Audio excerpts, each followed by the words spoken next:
আন্দোলনে আপনারা যারা দলমত নির্বিশেষে রাজপথে ঐক্যবদ্ধ হয়েছিলেন, মেজর ব্যারিস্টার তাদের কর্মসংস্থান রমজান থেকে শিক্ষা নিয়ে এবং সকল শ্রেণীর মানুষের অধিকার নিয়ে রাজপথে আন্দোলন প্রধান জনাব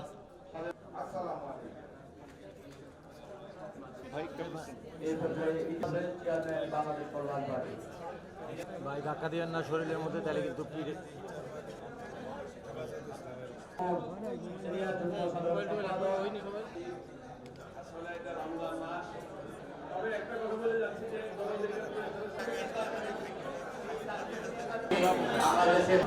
তাহলে অবশ্যই এদেশ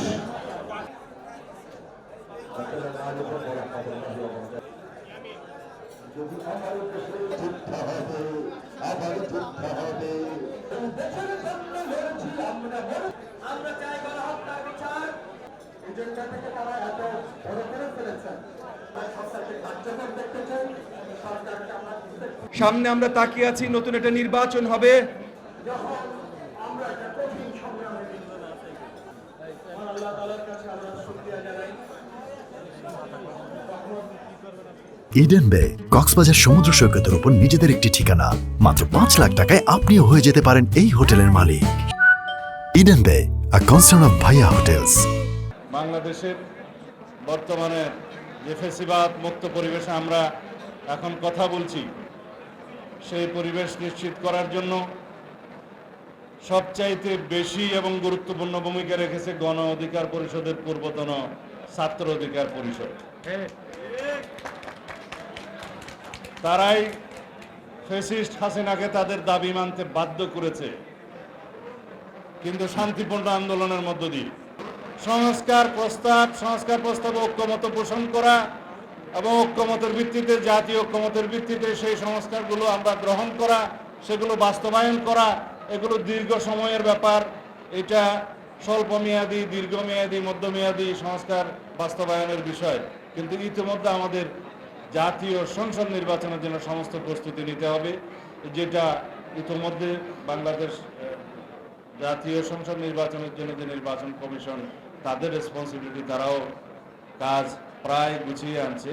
তাদের বক্তব্য অনুসারে আগামী ডিসেম্বরকে সামনে রেখে তারা তাদের কর্মকাণ্ড নির্বাচন অনুষ্ঠানের জন্য জাতীয় সংসদে তারা এগিয়ে যাচ্ছে। তো এখন কিছু কিছু বিষয়ে বিতর্ক উঠছে, কোন নির্বাচন আগে, কোন নির্বাচন হওয়া উচিত।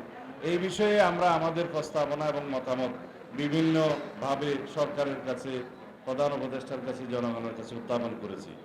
জুলাই গণ অভ্যুত্থানের আকাঙ্ক্ষা ছিল এই দেশে স্বৈরাচার মুক্ত হয়ে গণতান্ত্রিক শক্তিশালী একটি গণতান্ত্রিক রাষ্ট্র বিনির্মাণ করা, এবং জন আকাঙ্ক্ষাকে আমরা ধারণ করে সেই রকম একটি রাষ্ট্র বিনির্মাণ করা, যেখানে থাকবে না কোনো বৈষম্য, সাম্যের ভিত্তিতে একটি গণতান্ত্রিক এবং ন্যায় বিচারের বাংলাদেশ প্রতিষ্ঠিত। পেশাজীবী রাজনীতিবিদদের সম্মানে ইফতার প্রোগ্রামে বাংলাদেশকে বিল্ড আপ করার জন্য, গড়ে তোলার জন্য এরকমই থাকতে পারি।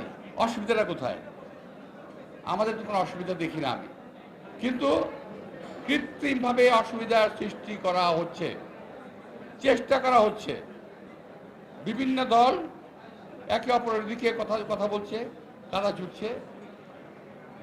এই জিনিসটা ঠিক না। তাহলে 5 তারিখের যে আমাদের আন্দোলন, আমাদের বিজয়, এটা নিঃশেষ হয়ে যাবে। কিন্তু আজকে ইফতার বাড়িতে আমরা যেমনি বসেছি, আমরা আগামী সকল কার্যক্রমে, নির্বাচন থেকে শুরু করে সরকার গঠন পর্যন্ত সব একসঙ্গে করতে চাই। আমরা দেশটাকে সুন্দর করতে হবে। হিংসা, বিদ্বেষ, ঈর্ষা নিয়ে, ঈর্ষাপরায়ণ হয়ে কিংবা পরশ্রী কাতর হয়ে কখনোই দেশকে ভালো করা যাবে না। তাই প্রিয় ভাইরা, আমি বলবো যে এই যে আজকে একটা ছোট্ট হোটেলে আমরা আসছি, বহুবার আসছি, আগে বলেছি অনেক সংখ্যা নিয়ে আসছি, আজকে আসছি আনন্দ নিয়ে। তো এই আনন্দটা নিয়ে ভাবিতে চাই আমরা সবাই যেন সবাইকে নিজে বিবেকের কাছে দাঁড়িয়ে রাখি যে আমরা 5 তারিখের যে রক্তক্ষয়, যে আন্দোলনের অর্জনের বিনিময়ে আমরা যে অর্জন করেছি, রক্তের বিনিময়ে, সেটার জন্য বৃথা না যায়।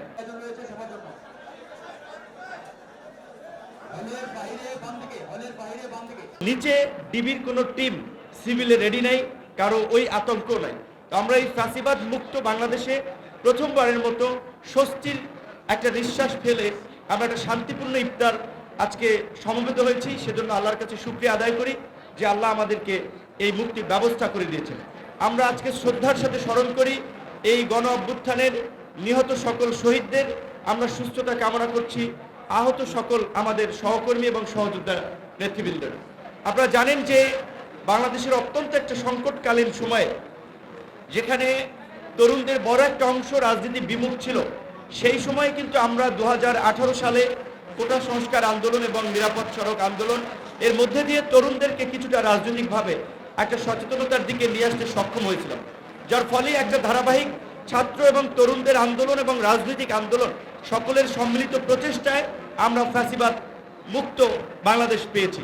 আজকের এই ফ্যাসিবাদ মুক্ত বাংলাদেশে যেন নতুন করে কোনো ফ্যাসিবাদ তৈরি না হয়, নতুন করে আমাদের যেন কোনো শঙ্কা তৈরি না হয়, সেজন্য আমাদেরকে সর্বশেষ আব্বাস সাহেব যেটা বলেছেন এটাই আসলে বাস্তবতা, যে আমরা এখানে সব রাজনৈতিক দল মত পথের ভিন্নতা থাকা সত্ত্বেও যেমন একই টেবিলে আমরা বসে ইফতার করছি, আমরা এখানে সমবেত হয়েছি, আগামীর বাংলাদেশে যেন আমরা একইভাবে বিনির্মাণ করতে পারি, একসাথে কাঁধে কাঁধ মিলিয়ে চলতে পারি, আমাদের সেই চিন্তা করা উচিত। আজকের এই রাষ্ট্র সংস্কারের যে আমরা আলোচনা করছি বা রাষ্ট্র সংস্কারের যে আওয়াজ উঠছে, রাষ্ট্র সংস্কারের অংশ হিসেবেই বাংলাদেশের গণতান্ত্রিক উত্তরণ জরুরি।